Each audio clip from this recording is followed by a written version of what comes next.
So this Advent season, we've been looking at 4 words that articulate attitudes about our life, or attitudes that we can have in life that enable us to bear the light of God, to bear the light of Christ in the world. The first is to stay awake, mantenernos despiertos, to stay woke to the things that God is woke to stay woke to the things that God cares about in the world, the matters of justice and injustice that are part of our human reality. We talked about the importance of staying aware, atentos, percibiendo la participación de Dios en todo lo que está a nuestro alrededor, reconociendo que Dios siempre está presente y que debemos anticipar que Dios ya está donde nosotros estamos. If we stay attentive, if we stay alert to what God is doing, then we will be more likely to find God in those moments. And last week we looked at the word allied, aliado, y miramos cómo la decisión de María de decir sí a Dios ayudó a ella ser canal de la obra de Dios en el mundo, y que Dios hoy también necesita aliados para decir su sí a sus propósitos en el mundo. If we can't say yes to God today, God loses the allies that are important for God's plans and purposes to be worked out in the world. Today I want to talk about staying alight, alumbrado o encendido. How is it that we care for the God light within us? How is it that we recognize the God light that is in those around us? And I want to start by just thinking about how attractive light is. In our Desayuno y Discipulado class on Monday mornings, Alejandra, one of the members of that community, was describing an experience of her childhood. She grew up in the campo, in the very withdrawn regions of Oaxaca, where there were very few lights. The only light that was available were little oil lamps that they could light, or candles. That was the only kind of light they had when it grew dark. And then one day when she was about 8 years old, she said they took her to the city, la llevaron a la ciudad, la gran ciudad de Tuxtla. And as they were coming up upon Tuxtla, they were coming in from a high elevation, and she looked down upon the city, which was electrified with electric lights. And she was utterly transfixed by that experience, having never seen an electric light in her life until that moment.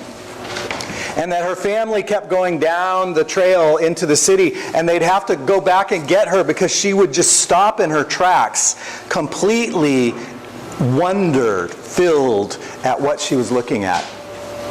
I remember experiencing that the first time I flew in an airplane at night and came into a city, and we landed, and you could see the entire city illuminated down on the ground before you. It was fascinating to me. Light, especially light in the darkness, has that quality of attractiveness to it that draws our attention. It's a powerful attractant. I also remembered when Beth and I first started dating, and I would come and visit her in the evening. She had the habit of turning on all the lights. She has strings of lights on her front porch at her house, and she would turn all the lights on when she knew I was coming. And I always felt like it was just such a wonderful, exuberant welcome to my arrival. I imagine many of you have experiences as well of the power and attraction of light.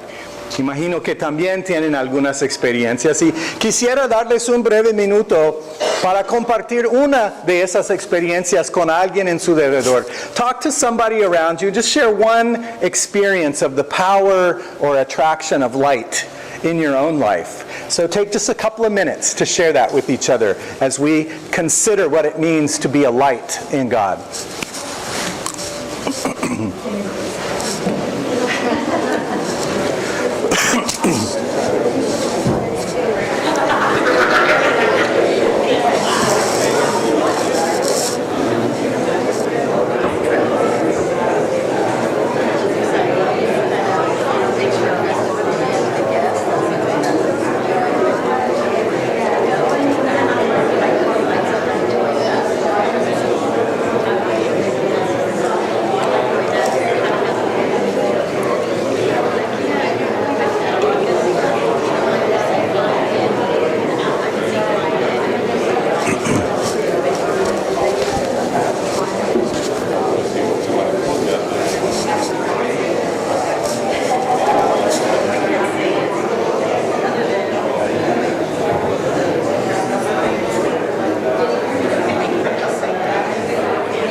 Light is attractive.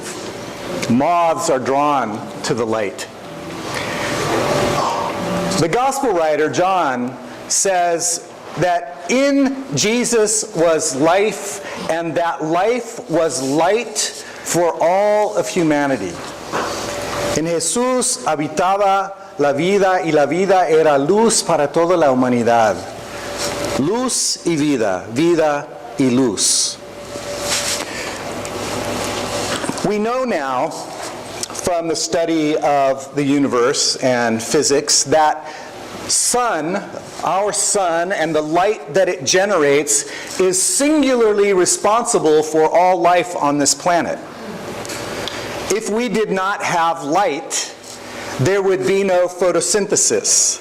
If there was no photosynthesis, there would be no plants. If there were not plants, there would not be animals that need to eat them in order to survive. If those animals did not eat those plants, we bigger animals would not be able to eat spare ribs and brisket. Light is life. We know that. And part of what the gospel writer affirms far before there was any scientific knowledge about the role that the sun played, there was a clear, intuitive connection between light and life. And what John says is that everything that is came into being from that light. And that as the sun gives birth to all living things through its energetic gift, so Christ gives life to all things as well. And there is a derivative message from that affirmation. If we are all made of that light, then that light dwells in each and every one. That we ought to be able to discover that light, to nurture that light, to encourage and support that light in each other as we live our lives together. We should expect to find light in one another. In our Desayuno Discipulado class, we were talking about that image, and Leticia, I think it was you, just had this illumination on her face. And I said, Leti, what is it? And she said, in Spanish, when someone is born, we say they are dada a luz, ¿verdad? Dar a luz is to give birth in Spanish. To give light is to give birth in Spanish. There's a deep and powerful affirmation that when a woman bears a child into the world, she is bringing a little piece of light into the world and bringing that child into the light as well. It is a giving and receiving of light in the birthing of a child. What an incredibly beautiful image, completely and deeply connected to the truth that John shares with us in his first chapter. We bear the very light of God within us as a holy gift that we don't ever earn, that we couldn't begin to create on our own, but that we have the opportunity to nurture and to care for within us and within one another. So, if light is life, and if we are part of that light and that life, then we should never be afraid of the dark. We should never be afraid of the dark. One of my favorite Psalms, Psalm 139, talks about the omnipresence, the ever-presentness of God. And he says, even if I descend to the depths of hell, even there you are with me. Even there. For darkness is as light to you. We should not be afraid of the dark. Whether that darkness is internally generated or externally generated. I got to go to Mexico with Jaime Guajardo the other day to visit my friend Alejandro Castillo, who is celebrating his 50th ordination anniversary. And when I was there, I got to sit around with a number of colleagues that he had gathered from the course of his 50 years in ministry. And among them was Lucy Lopez, who shared a story with me that was powerfully inspiring. Because the entire trip, both there and back, Jaime and I talked about the effect that cartels have had on Mexican society, and particularly upon the border regions of Mexico, where they seem to have the whole area in the grip of their violence and organized criminal behavior. Lucy told the story of a small community in the region of Michoacan that decided that they were done dealing with that darkness. The name of the community is Cherán. And what had happened in Cherán is that the organized crime syndicates, La Familia first, and then Los Caballeros de Templares after them, took over all of the various industries that gave wealth to Michoacan. And in this particular community, it was the timber industry. And they had taken over in such an exploitative way that 3/4 of the timber in their area had been completely torn down, cut down, and sold to enrich the cartels. 3/4 of the timber in their region. And one day, the women and the young people of that town said, "Ya basta, no more. We've had enough. We've had enough of your recruiting our children into your cartel activity. We've had enough of your destroying our environment. We've had enough."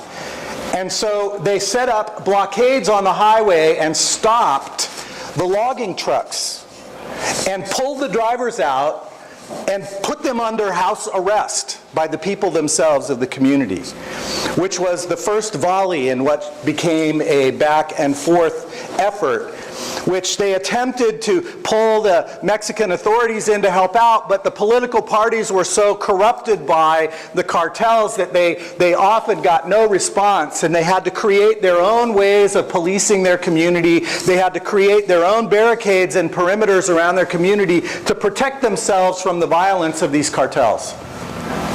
But little by little, they earned a reputation as a community that was not to be messed with. Some of the cartel members that they managed to get a hold of, they would string up in the trees, not by their necks, but by their feet, and hang them naked upside down, as a way to communicate their sense of outrage and to impose some shame upon the folks who had decided that it was okay to ruin this community's well-being. To make a long story short, the community ended up carrying out their own elections with no political parties, utilizing the indigenous community's ancient traditions of selecting a council out of their own members. The first time in modern history in Mexico that's happened. When we live from the light, we don't need to be afraid of the darkness, even cartel violent darkness, because the life within us is greater than the darkness without. But as Livy shared in her prayer request today, sometimes that darkness comes from inside. And especially this season when we have so many who have lost loved ones throughout the year who are no longer there, like Carlos. When we experience the loss of capacity, like Sandy is doing right now. When we experience the loss of a relationship, like others have prayed today. The darkness threatens to overtake the light. And it can be fearful to experience the power of that darkness. But friends, I'm here to say today with everything in me, we don't need to be afraid of the darkness. Even in those places of deep depression, even in those places where it feels like we won't ever be able to climb out of the intensity of emotions that we're dealing with, God resides right there too. Some of my favorite and most powerful Christian authors, Henry Nouwen, Thomas Merton, Parker Palmer, are men who dealt with serious depression, clinical depression, most of their lives. And yet the wisdom and the gift of their writing was born out of that very suffering that they experienced, and gives meat, gives truth, gives honesty to the power of their words. It is often in those places of loneliness and darkness, it is in those places that we can discover a wound that has not been attended to and that needs to be healed. It is often in those dark places that we are able to uncover a strength we did not even know we had. Christ is life. And in His life is life for all people. That light has been given to you because not anything was made without that light.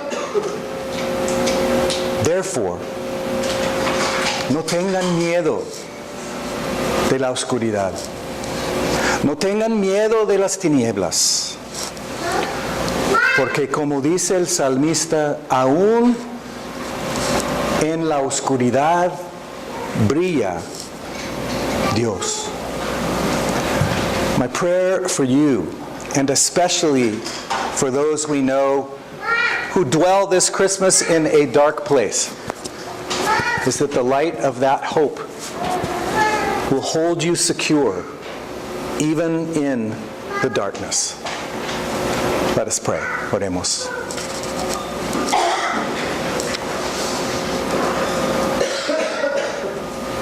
Señor, nos cuesta discernir tu luz. Nos cuesta discernir tu luz en nuestras propias vidas y nos cuesta encontrar tu luz en medio de la oscuridad. Concédenos la gracia, te pedimos, de poder descubrir donde pensamos imposible una luz que brilla en las tinieblas. Una luz que nos recuerda las palabras de Jesús cuando dijo, ustedes son la luz del mundo. Brillen y no esconden su luz. Amén.